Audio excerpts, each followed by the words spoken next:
The loss to the Buffalo Bills on Thursday night in Week 3 is even more annoying and infuriating 24 hours later. Because when you really look back on the game, Miami had a chance to pull off the upset. They were tied 21-21, 10 minutes to go in the fourth. Your defense just got 3 straight stops. You were about to get the ball back to Tua, who on the previous drive led a touchdown drive to tie the game up at 21. But you blew it. And there is so many bad things happening on the offensive line and on special teams that I wanted to talk about. And I think you guys will be with me in terms of the infuriating, disgusting levels that we should feel. And it all starts with the Zach Sieler roughing the punter. Now, could you make the argument that it was running into and not roughing and it should have been a 5-yard penalty, 4th and 2, rather than a first down and 15 yards? Sure. But you can't put yourself in that position. And when Mike McDaniel was asked about it after the game, Mike said that the intent on the roughing the punter was not to actually block the punt. It was to speed up the punter's process with a bull rush so he didn't have enough time to think and potentially pin the Dolphins deep. So you're trying to tell me that we weren't trying to block the punt, and this idiot who is supposed to be a captain, your defensive leader, went for the punt block anyway? That is incompetence on a level that I don't think we have seen in a very long time. And I'm laughing because Coop is laughing behind me here. It's ridiculous. But seriously, how can you have this happen? More coming here in a second, but make sure you do have your notifications turned on. We've had a lot new people subscribe and join the channel, and our notification percentage has actually gone down to 13.8%. I want to make sure you never miss a video we put out because we go live 3 times a week, game day, day after games, and usual Thursdays, as well as put out 2 videos every day. Subscribe, make sure you have your notifications turned on. The reason why that quote from McDaniel drives me up a wall a little bit here is because look at the formation that Miami had. They had 8 people at the line of scrimmage. You had 1 gunner down here, 1 gunner up here, and then obviously you had Malik Washington back to return the punt potentially. So you had 8 people on the line of scrimmage. And you're supposed to tell me that they're not going for a punt block here? No, they're going for a punt block. But why is that even the case? The Dolphins defense is so bad. You should thank the heavens in a tied bowl game 21-all in the 4th quarter, you got to stop and just focus on getting the ball back. I could not have given 2 shits if the Dolphins started that drive at the 1-yard line. I would have just been happy they had the ball in the 4th quarter, tied in Buffalo against the Bills. Like, it just doesn't make sense into why you would have done that. And even if you weren't trying to block it and you were saying, hey, guys, just generate pressure up front, but don't go for the actual block. Zach did it anyway, which is the incredibly frustrating part because he, once again, is a captain and supposed to be your best defensive player and leader. And he cost you the game. There are a lot of reasons you lost, but among the most in the top of it is Zach Sieler making that boneheaded play. Absolutely infuriating. But the offensive line play is also extremely frustrating from the Dolphins fans' perspective. And Miami actually did something that I did not pick up in live time until really late in this game. They made a switch at right guard. Obviously, with James Daniels being out, Kion Smith was the one who replaced Daniels in week 1. And then Kion Smith started and played all of week 2 against New England. Well, Kion Smith started week 3, but was benched in the game around the third quarter in the second half.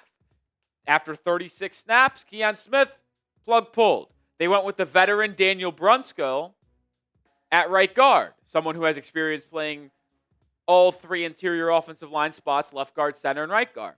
When asked about it, McDaniel said that there were matchup benefits he saw in replacing Kion Smith with Brunskill, but added he expects Smith to bounce back.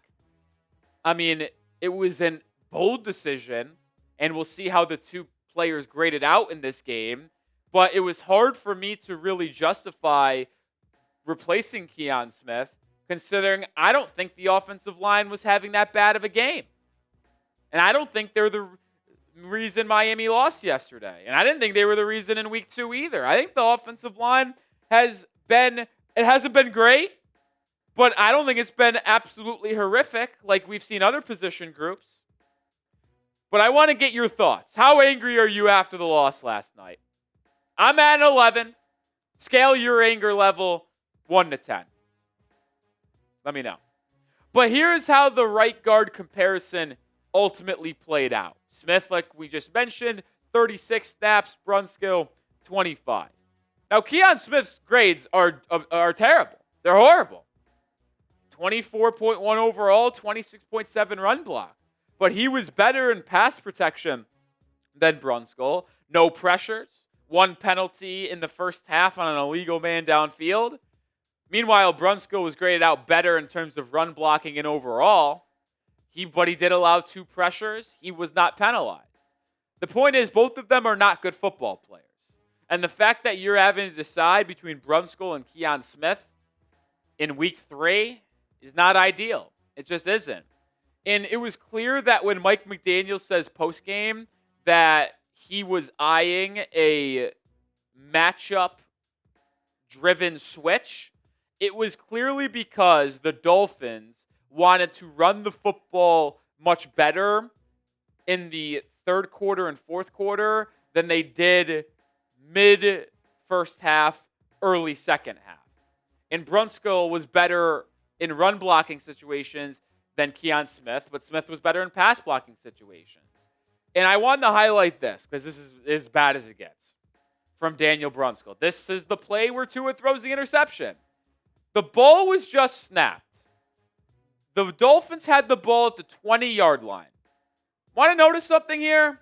Not a single pass catcher.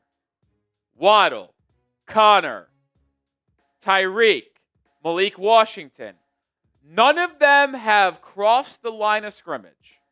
Tua just caught the ball and is looking to his right.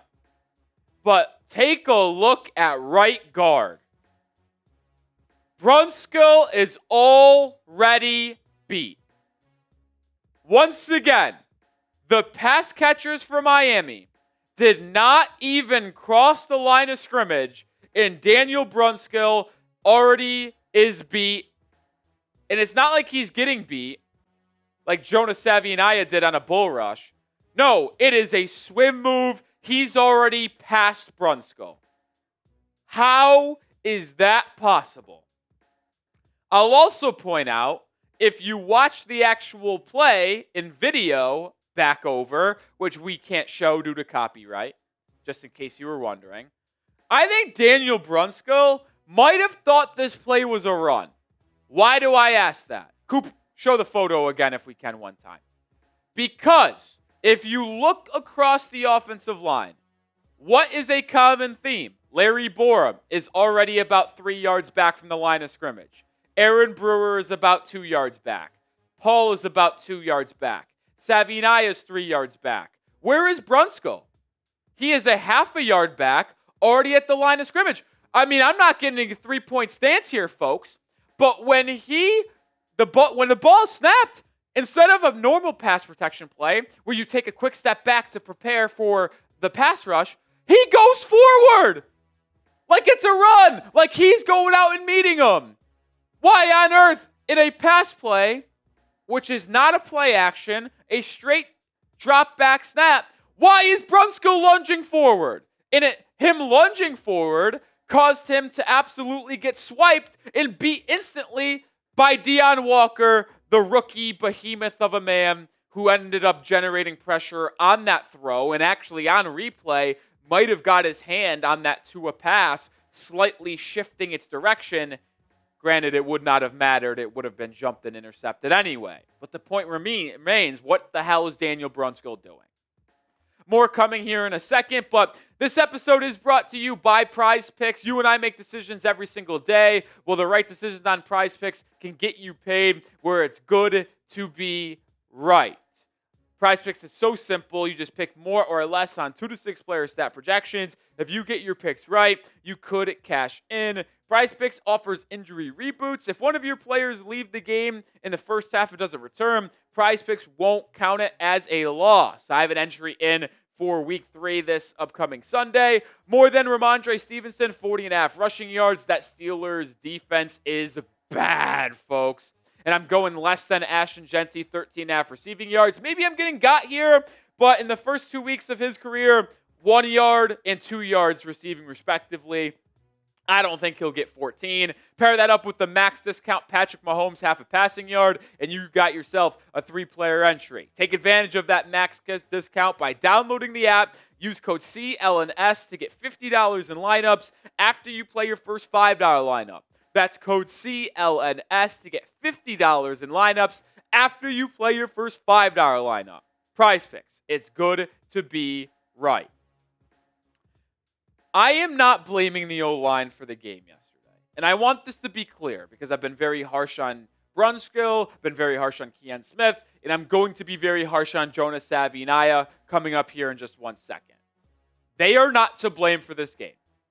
But man, in that situation, in that moment, you cannot be beat within a tenth of a second of the ball being snapped.